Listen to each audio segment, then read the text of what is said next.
തിരുവചനം തിരുവചനം. ഈശോ മിശിഹായ്ക്ക് സ്തുതിയായിരിക്കട്ടെ. മിശിഹായിലേറെ സ്നേഹമുള്ള ദൈവജനമേ, പ്രഭാഷകൻ്റെ പുസ്തകം 27-ാം അധ്യായം 3-ാം തിരുവചനം നൽകുന്ന ദൈവവചനം ഒരു സന്ദേശമായി ഈ മണിക്കൂറിൽ നമ്മൾ ധ്യാനിക്കുകയാണ്. വചനം ഇങ്ങനെയാണ് പഠിപ്പിക്കുന്നത്: ദൈവഭക്തിയിൽ ദൃഢതയും തീഷ്ണതയും ഇല്ലാത്തവൻ്റെ ഭവനം അതിവേഗം നശിക്കും. ദൈവഭക്തിയിൽ ദൃഢതയും തീഷ്ണതയും ഉള്ളവൻ്റെ ഭവനം അതിവേഗം അനുഗ്രഹം പ്രാപിക്കും. അതില്ലാത്തവൻ്റെ ഭവനം അതിവേഗം നശിക്കും. നമുക്കിങ്ങനെ പ്രാർത്ഥിക്കാം: പിതാവായ ദൈവമേ, പുത്രനായ ഈശോയെ, പരിശുദ്ധാത്മാവേ, എൻ്റെ കുടുംബത്തിൽ നിൻ്റെ അനുഗ്രഹം നിറഞ്ഞു നിൽക്കട്ടെ. തലമുറയായി അനുഗ്രഹം പ്രാപിക്കപ്പെട്ട അബ്രാഹത്തിൻ്റെ അതേ അനുഗ്രഹം ഞങ്ങളുടെ കുടുംബത്തിൽ നിറഞ്ഞു നിൽക്കട്ടെ. ദൈവത്തിൻ്റെ ആത്മാവെ, ഞങ്ങളെ നയിക്കണമേ, വിശുദ്ധീകരിക്കണമേ. പരിശുദ്ധ അമ്മേ, ഞങ്ങൾക്ക് വേണ്ടി മധ്യസ്ഥം വഹിക്കണമേ. ആമേൻ. പ്രിയപ്പെട്ട ദൈവജനമേ, നമ്മുടെ കുടുംബത്തിൽ ദൈവഭക്തി ദൃഢതയോടുകൂടെ തീഷ്ണതയോടുകൂടെ നിറഞ്ഞു നിൽക്കുന്നുണ്ടോ? അതില്ലെങ്കിൽ വീണ്ടും അത് പുനഃസ്ഥാപിക്കാൻ കർത്താവ് ഈ മണിക്കൂറിൽ നമ്മളോട് ഓരോരുത്തരോടും ആഹ്വാനം ചെയ്യുകയാണ്. നമ്മുടെ കുടുംബത്തിൽ കുടുംബ പ്രാർത്ഥന അതുണ്ടോ? അതെങ്ങനെ നടത്തപ്പെടുന്നു? ഒരു കുടുംബത്തിൻ്റെ അനുഗ്രഹത്തിൻ്റെ അടിസ്ഥാനപരമായ മേഖലയാണ് ഈ കുടുംബ പ്രാർത്ഥന. ഒരു കുടുംബത്തിൻ്റെ അനുഗ്രഹത്തിൻ്റെ അടിസ്ഥാനം ഒരുമിച്ച് കുടുംബാംഗങ്ങൾ ഒരുമിച്ചിരുന്ന് പ്രാർത്ഥിക്കുന്നതാണ്. അങ്ങനെ ഒരു പ്രാർത്ഥനയാണ് ആ കുടുംബത്തെ ബലപ്പെടുത്തുന്നതും മുന്നോട്ട് നയിക്കുന്നതുമായിട്ടുള്ള ഒരു ശക്തി. അതാണ് പ്രഭാഷകൻ പഠിപ്പിച്ചത്. ദൈവത്തോടുള്ള ബന്ധത്തിലുള്ള തീഷ്ണതയും ദൃഢതയും അത് കുടുംബത്തെ നയിക്കും, അനുഗ്രഹത്തിലേക്ക് നയിക്കും. നമുക്കറിയാം, വർഷങ്ങൾക്ക് മുമ്പ് നമ്മുടെയൊക്കെ നാട്ടിൻപുറങ്ങളിലൊക്കെ വൈകുന്നേര സമയങ്ങളിൽ നടന്നു പോകുമ്പോൾ ക്രിസ്തീയ കുടുംബങ്ങളിൽ നിന്ന് കേട്ടുകൊണ്ടിരുന്നത് പ്രാർത്ഥനയുടെ ശബ്ദങ്ങളാണ്, സന്ധ്യാപ്രാർത്ഥനകളാണ്. ആ ദേശത്ത് മുഴുവൻ ആ വഴിയോരങ്ങളിലൂടെ നടന്നു പോകുമ്പോൾ ഓരോ വീട്ടിൽ നിന്നും ഉയർന്നിരുന്നത് പ്രാർത്ഥനകളാണ്. പ്രാർത്ഥനയ്ക്ക് ശേഷം കുടുംബാംഗങ്ങൾ ഒരുമിച്ചിരുന്ന് പരിശുദ്ധ അമ്മയുടെ സ്തുതിഗീതങ്ങളൊക്കെ ആലപിക്കും. അപ്പോഴൊക്കെയല്ലേ നമ്മുടെ പലരുടെയും ഒക്കെ സംഗീതങ്ങൾ പുറത്തു വന്നുകൊണ്ടിരുന്നത്. ഒരു വീട്ടിൽ നിന്ന് ഒരു പാട്ട് ഉയരുമ്പോൾ ആ പാട്ടിനെ വെല്ലുന്ന തരത്തിൽ അടുത്ത വീട്ടിൽ നിന്ന് പ്രാർത്ഥനകളും പാട്ടുകളും ഉയരും. അങ്ങനെ ഒരു ബാല്യകാലം പറയുന്ന എൻ്റെയൊക്കെ ഓർമ്മയിലുണ്ട്. നിങ്ങളുടെ ജീവിതത്തിലും തത്തുല്യമായ ഓർമ്മകളുണ്ടെന്ന് വിശ്വസിക്കട്ടെ. ചില ഓർമ്മകളാണതൊക്കെ. കാലം മാറി, ജീവിത രീതികൾ മാറി. ഇന്ന് നമ്മൾ യാത്ര ചെയ്യുമ്പോൾ ഈ പറഞ്ഞ പ്രാർത്ഥനകൾക്ക് പകരം ടെലിവിഷൻ സീരിയലിൻ്റെ സംഗീതങ്ങളുടെ ഒക്കെ ശബ്ദങ്ങളാണ് നമ്മുടെ തലയിൽ ഇടിക്കുന്നത്. സംഭവിച്ചൊരു കാര്യം, കുടുംബങ്ങളെ നിലനിർത്തിയിരുന്ന അഭിഷേകത്തിൻ്റെ ഈ കുടുംബ പ്രാർത്ഥന അതിന് താളം തെറ്റിപ്പോയി. പല കുടുംബങ്ങളിലും ഒഴിവാക്കാൻ പറ്റുന്ന ഏറ്റവും പ്രധാനപ്പെട്ട ഒന്നായി കുടുംബ പ്രാർത്ഥന മാറി. ബാക്കി എല്ലാത്തിനും സമയമുണ്ട്, പ്രാർത്ഥനയ്ക്ക് മാത്രം സമയമില്ല. കുടുംബ പ്രാർത്ഥനയാണ് ഒരു കുടുംബത്തിൻ്റെ ബലം. നമ്മളൊക്കെ പ്രാർത്ഥിക്കുകയും പഠിച്ചിട്ടുള്ളത് പോലെ ഒരുമിച്ച് പ്രാർത്ഥിക്കുന്ന കുടുംബം ഒരുമിച്ച് നിലനിൽക്കും. പ്രിയപ്പെട്ടവരെ, ഈ മണിക്കൂറിൽ എന്നെ കേൾക്കുമ്പോൾ കർത്താവ് നിന്നോട് എന്താ പറയണമെന്നറിയോ? നിൻ്റെ കുടുംബം അനുഗ്രഹം പ്രാപിക്കണമെങ്കിൽ കുടുംബത്തിൽ കുടുംബ പ്രാർത്ഥന അനിവാര്യമാണ്. എന്തെല്ലാം കാരണങ്ങൾ പറഞ്ഞാലും പലരോടും പറഞ്ഞു വയ്ക്കുമ്പോൾ പറയുന്ന കാരണങ്ങൾ വളരെ വ്യത്യസ്തമായ കാരണങ്ങളാണ്. ഇപ്പം ഞാൻ ആയിരിക്കുന്ന ഡൽഹി ധ്യാന കേന്ദ്രത്തിൽ പ്രാർത്ഥിക്കാൻ വരുന്ന പലരോടും പറയാറുണ്ട്, നിങ്ങളുടെ വീട്ടിൽ കുടുംബ പ്രാർത്ഥനയുണ്ടോ? അപ്പോൾ അവരുടനെ പറയും, എൻ്റെ അച്ഛ, ഞങ്ങളുടെ വീട്ടിലെ തിരക്കാണ് കാരണം. അമ്മയുടെ ഡ്യൂട്ടി ടൈം വ്യത്യസ്തമാണ്, അപ്പൻ്റെ ഡ്യൂട്ടി ടൈം വ്യത്യസ്തമാണ്, മകൻ്റെ പഠന സമയം വ്യത്യസ്തമാണ്. ഇങ്ങനെ തുടങ്ങി അവരുടെ കുടുംബത്തിൽ തിരക്കാണെന്നാണ് പറയുന്നത്. അതെ, നമ്മളൊക്കെ തിരക്ക് പിടിച്ച ജീവിതത്തിലല്ലേ. തിരക്ക് പിടിച്ച ജീവിതത്തിൽ എല്ലാത്തിനും സമയമുണ്ട്. ഭക്ഷണം കഴിക്കാൻ സമയമുണ്ട്, ടി വി കാണാൻ സമയമുണ്ട്, മൊബൈലിൽ കുത്തി നമ്മുടെ സമയം കളയാൻ നമുക്കുണ്ട്. പക്ഷേ ഒഴിവാക്കാൻ ഇപ്പോൾ എളുപ്പമുള്ളത് എന്തായി മാറി? കുടുംബ പ്രാർത്ഥനയായിട്ട് മാറി. നമ്മളൊന്ന് ഓർത്ത് നോക്കിക്കേ, നമ്മുടെയൊക്കെ കുടുംബങ്ങളെ നിലനിർത്തിയിരുന്ന ആ ചാലക ശക്തി എന്ന് പറയുന്നത് കുടുംബ പ്രാർത്ഥനയല്ലേ? ഒരുമിച്ച് പ്രാർത്ഥിക്കുന്ന കുടുംബത്തിൻ്റെ ബലം അതെത്രയോ വലുതാണ്. ഇതാ ഈശോ ഈ വചനം കേട്ടുകൊണ്ടിരിക്കുമ്പോൾ നിങ്ങളെ ഓരോരുത്തരെയും ക്ഷണിക്കുന്നത് ആ കുടുംബ പ്രാർത്ഥനയുടെ ധന്യതയിലേക്ക് തിരിച്ചു വരാനാണ്. അനുഗ്രഹം എന്ന് പറയുന്നത് ഭൗതിക സമൃദ്ധി മാത്രമല്ലല്ലോ. മെറ്റീരിയലായിട്ടുള്ള കുറേ കാര്യങ്ങൾക്ക് വേണ്ടി നമ്മൾ പ്രാർത്ഥിക്കുന്നു, കുറേ കാര്യങ്ങൾ നേടുന്നു, ജോലി കിട്ടണം, സമ്പത്ത് കിട്ടണം, അത് മാത്രമല്ല അനുഗ്രഹം. അനുഗ്രഹത്തിൻ്റെ മാനദണ്ഡം എന്ന് പറയുന്നത് ഭൗതിക സമൃദ്ധി മാത്രമല്ല, മറിച്ച് തലമുറയായിട്ട് നിലനിൽക്കുന്ന ദൈവത്തിൻ്റെ അഭിഷേകത്തിൻ്റെ കൃപയാണ്. അബ്രാഹത്തെ ഉൽപ്പത്തി പുസ്തകം 12-ാം അധ്യായത്തിൽ ഇതാ അബ്രാഹത്തെ അനുഗ്രഹമാക്കി മാറ്റി. ഈ അബ്രാഹത്തെ അനുഗ്രഹമാക്കി മാറ്റിയത് അബ്രാഹം എന്ന് പറയുന്ന ഒരു വ്യക്തിയിൽ തീരുകയല്ല, മറിച്ച് തലമുറയായി. ഇന്നും നമ്മൾ അബ്രാഹത്തെ വിളിച്ചു പ്രാർത്ഥിക്കുമ്പോൾ എന്താണ് അതിൻ്റെ അർത്ഥമാക്കുന്നത്? വിശ്വാസികളുടെ പിതാവ് അബ്രാഹം. പ്രിയപ്പെട്ടവരെ, ഒരു വ്യക്തിക്ക് കിട്ടിയത് തലമുറയായിട്ട് കൈമാറ്റപ്പെടുകയാണ്. നിൻ്റെ കുടുംബത്തിൽ തലമുറയായി കൈമാറ്റം ചെയ്യപ്പെടേണ്ട ഈ വിശ്വാസത്തിൻ്റെ കുടുംബ പ്രാർത്ഥന എത്രത്തോളം ഭംഗിയായി നിനക്ക് ചെലവഴിക്കാൻ ചെയ്യാൻ സാധിക്കുന്നുണ്ട്. അംഗങ്ങൾ കുറഞ്ഞു, ന്യൂക്ലിയർ ഫാമിലിയായി, ഭാര്യയും ഭർത്താവും മാത്രമായി ചില വീട്ടിൽ, മക്കളുണ്ടെങ്കിൽ തന്നെ 1, 1.5, 2 പ്രാർത്ഥിക്കാൻ സമയമില്ല. മക്കളുടെ വിദ്യാഭ്യാസത്തിൻ്റെ രീതികൾ വ്യത്യാസം വന്നു, അവരുടെ സമയക്രമീകരണങ്ങൾ വ്യത്യാസപ്പെട്ടു, ടെക്നോളജിയിൽ വ്യത്യാസം വന്നു. അങ്ങനെ തുടങ്ങി വല്ലാത്ത മാറ്റം നമ്മുടെ ചുറ്റുവട്ടത്ത് സംഭവിച്ചപ്പോൾ നമ്മളൊക്കെ വളരെ ഈസി ആയിട്ട് എടുത്തു മാറ്റിയത് ഈ കുടുംബ പ്രാർത്ഥനയല്ലേ? വൈകുന്നേരങ്ങളിലൊക്കെയുള്ള കുടുംബ പ്രാർത്ഥന. പ്രിയപ്പെട്ടവരെ, ജോലി കഴിഞ്ഞ് തിരിച്ചൊക്കെ വന്ന് വീട്ടിൽ വന്ന് അത്യാവശ്യം ഒരു വിശ്രമത്തിനൊക്കെ ശേഷം സാധാരണഗതിയിൽ സംഭവിച്ചു കൊണ്ടിരുന്നത് കുടുംബ പ്രാർത്ഥനയാണ്. വൈകുന്നേരം ഒരു 7:30, 8 മണിയോടുകൂടെയുള്ള കുടുംബ പ്രാർത്ഥന. ആ സമയം ബാക്കി എല്ലാ തിരക്കുകളുണ്ടെങ്കിലും മാറ്റിവെക്കും. അതിനാണ് പ്രാധാന്യം. അങ്ങനെ പ്രാർത്ഥിച്ച് മുട്ടുകുത്തി നിന്ന് പ്രാർത്ഥിച്ച ഒരുപറ്റം ജനതയുടെ പൈതൃകം നമ്മുടെ ഉള്ളിലുണ്ട്. അങ്ങനെ പ്രാർത്ഥിച്ചു കിട്ടിയ നന്മയാണ് ഇന്ന് തിരുസഭയുടെ കൈമുതലെന്നുള്ളത്. പ്രാർത്ഥനയുടെ പായ. അങ്ങനെ പായ ഉണ്ടായിരുന്നു പല വീട്ടിലും. പ്രാർത്ഥനയ്ക്കാൻ വേണ്ടിയിട്ട് മാത്രം ഒരു പായ. ശ്രദ്ധിച്ചിട്ടില്ലേ?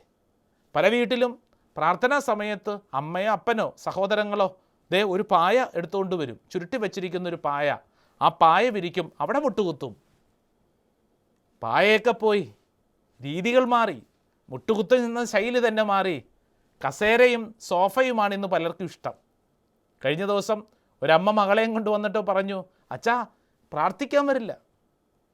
മകൾ എന്തു ചെയ്യും? പ്രാർത്ഥിക്കാൻ പറയുന്ന സമയത്ത് മകൾ പറയും, പ്രാർത്ഥന തുടങ്ങിക്കോ, ഞാൻ കട്ടിലെ ഇരുന്നുകൊണ്ടും കിടന്നുകൊണ്ടും പ്രാർത്ഥിച്ചോളാം. കട്ടിലിൽ മുട്ടുകുത്തിയിട്ടും പ്രാർത്ഥനാ മുറിയിൽ വന്നിട്ട് ഇങ്ങനെയാണ്. പലപ്പോഴും ഉറങ്ങിപ്പോകുന്നു, അസ്വസ്ഥപ്പെടുന്നു. അങ്ങനെയെങ്കിൽ കട്ടിലേ കിടന്നുകൊണ്ട് പ്രാർത്ഥിച്ചാൽ എന്താവും?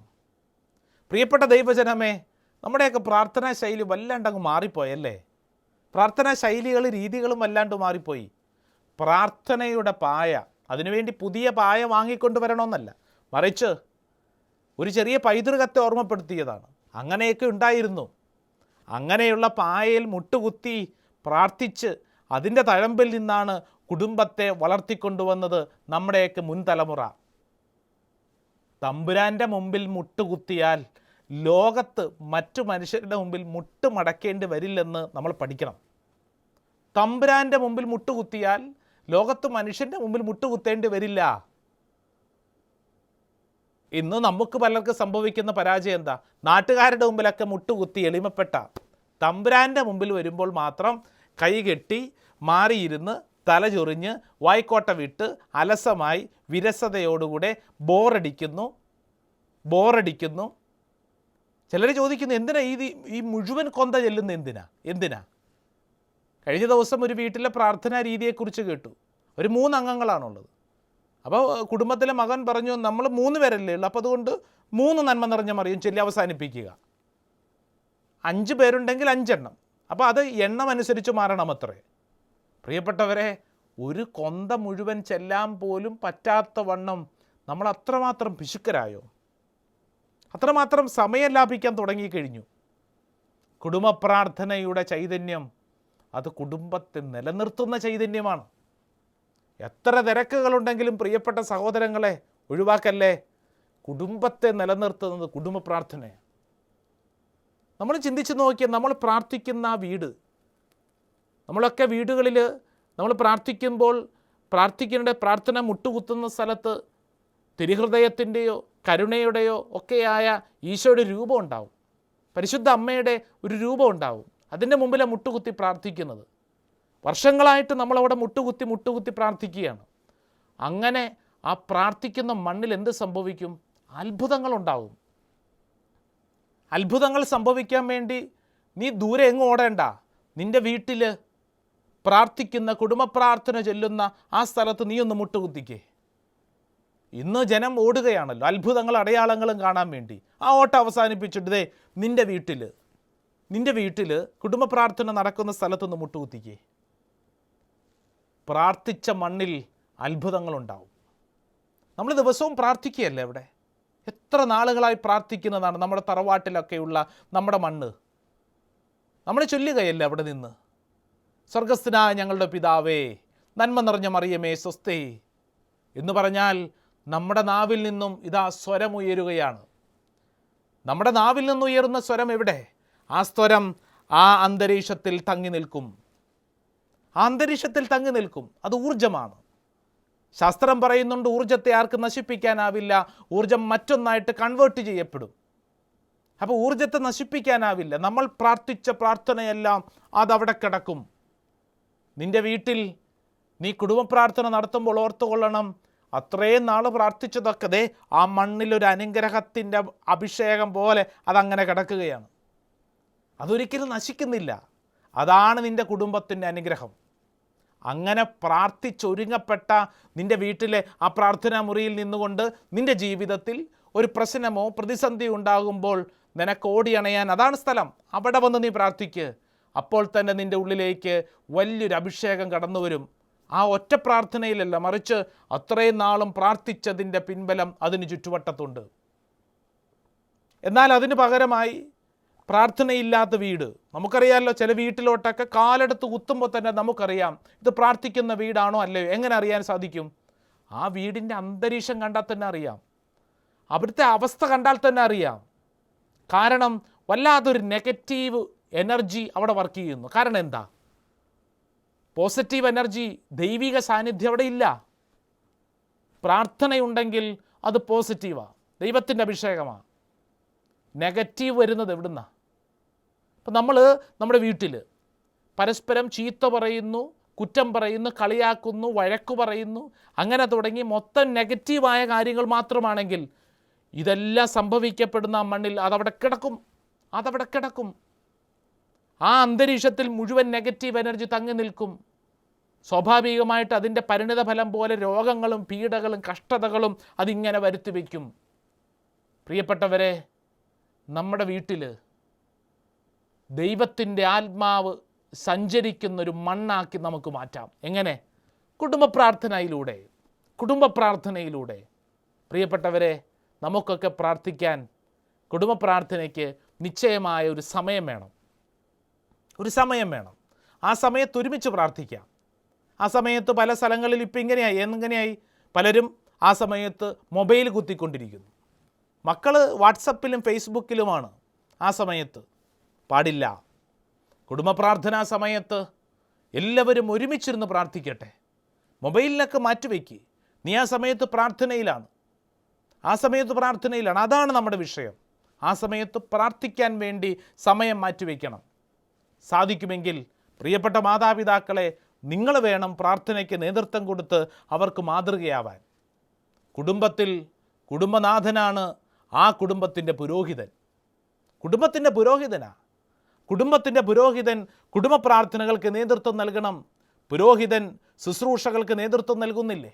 എന്നതുപോലെ തന്നെ കുടുംബത്തിൻ്റെ പുരോഹിതനായ പ്രിയപ്പെട്ട ഭർത്താവേ, പ്രിയപ്പെട്ട അപ്പ, ആ കുടുംബത്തിൽ നീ വേണം പ്രാർത്ഥനകൾക്ക് നേതൃത്വം നൽകാൻ. മുട്ടുകുത്തിയൊക്കെ കൈകൂപ്പി മക്കളെ ഒന്ന് കാണിച്ചാൽ മക്കൾ അത് കണ്ട് വളരും. അതേസമയം അപ്പൻ മാറിയിരുന്ന്, അമ്മ മൂലയ്ക്ക് മാറിയിരുന്ന് മക്കളോട് പറയുന്നു, എടാ നീ മുട്ടുകുത്ത് എന്ന് പറഞ്ഞാൽ എന്ത് സംഭവിക്കും? മുട്ടുകുത്താതെ മാറിയിരുന്ന് തലചെറിഞ്ഞുകൊണ്ടിരിക്കുന്ന അപ്പനെ കണ്ടിട്ടും മകൻ മുട്ടുകുത്തുമോ? അവൻ ഒരുപക്ഷെ അല്പസമയത്തേക്ക് മുട്ടുകുത്തിയാൽ അവൻ പിന്നീട് ഇരിക്കും, അവൻ മാറിയിരിക്കും, അവൻ ചാരിയിരിക്കും, അവൻ ഉറങ്ങാൻ തുടങ്ങും. കാരണം അവനൊരു നല്ല മാതൃക കാണുന്നില്ല.